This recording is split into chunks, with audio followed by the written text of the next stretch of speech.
Hello, everyone. It's Phil Lee returning with another episode of Civil War Chat. And today is Wednesday, the 18th of May, 2022. Our topic today is slanders against the West.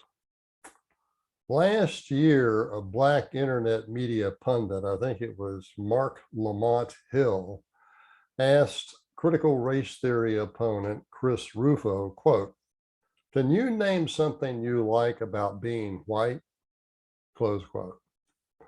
Although Rufo refused to take the bait by replying that he did not think of himself in terms of race, he was speaking a truth of nearly all whites. According to Pew Research, racial identity is not important to 85% of whites.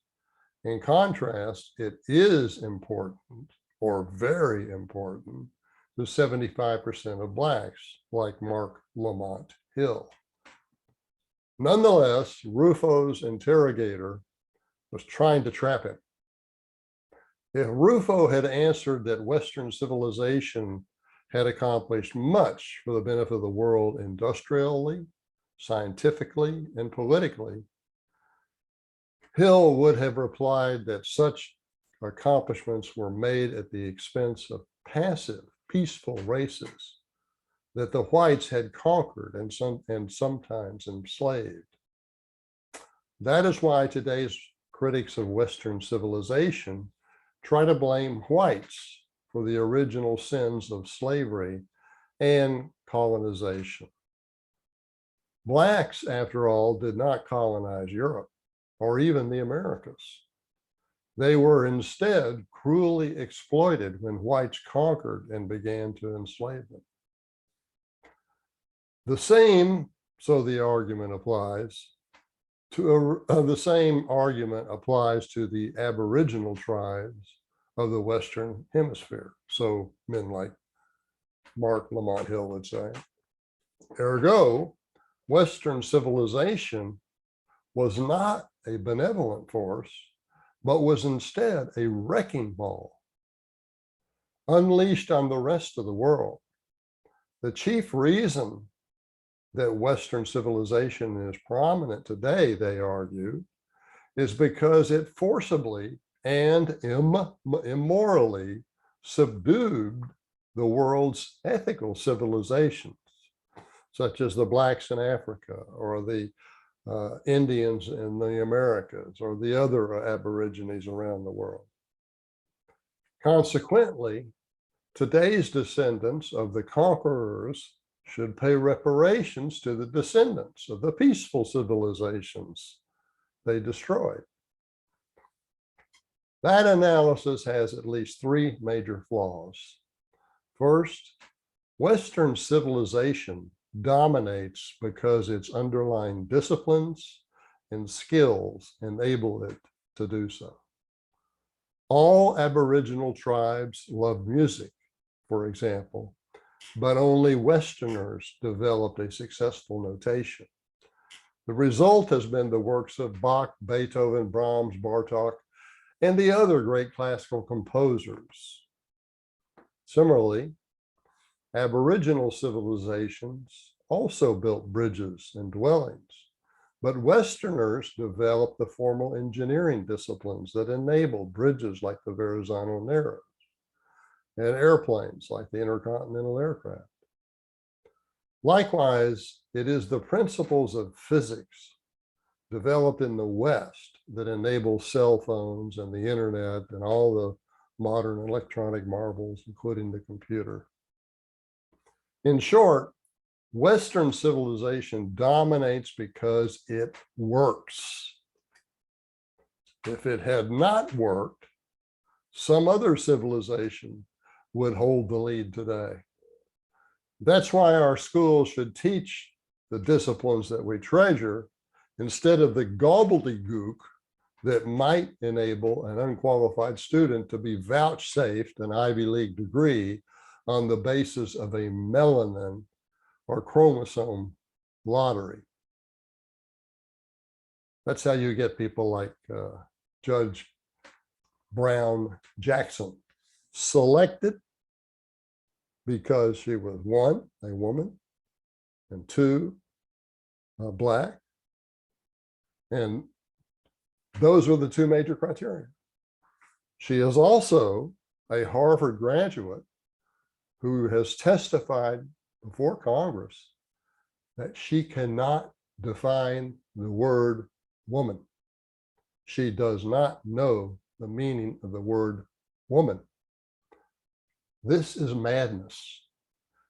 Getting somebody like that on the Supreme Court should be a fire alarm bell, I guess, 3-alarm bell, whatever, notifying everybody that our world has turned upside down, does not make sense, and needs to have new leadership.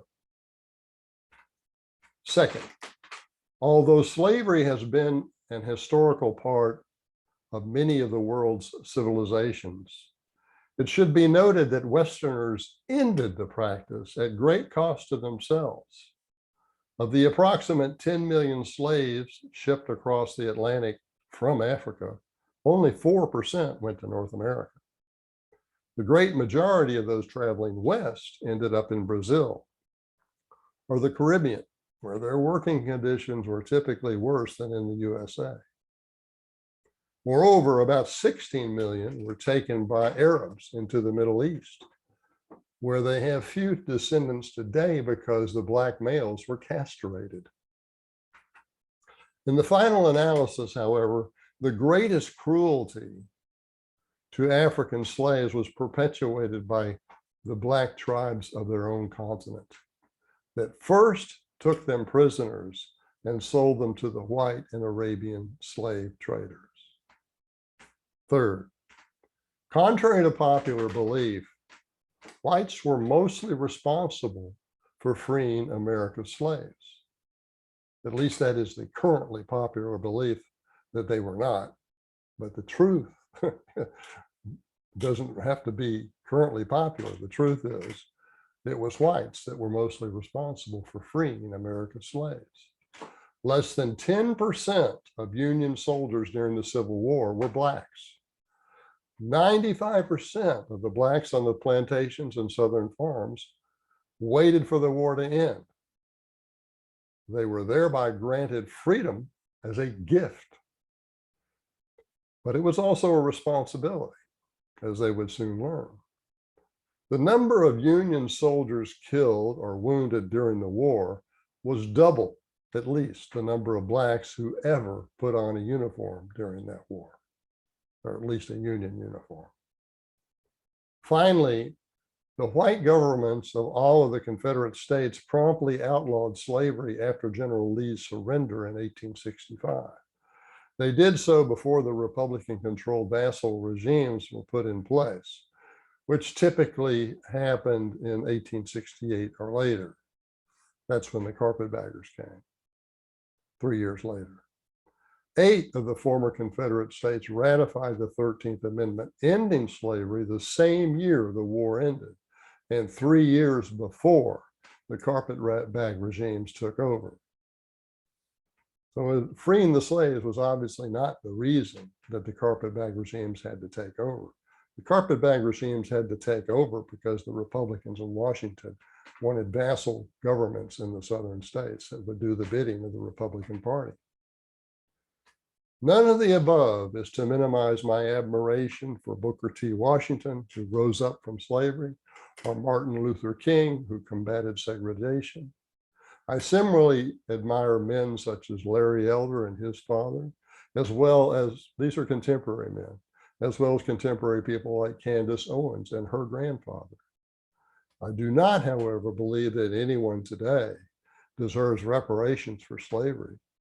Nobody living today contributed to slavery, and nobody living today suffered from it.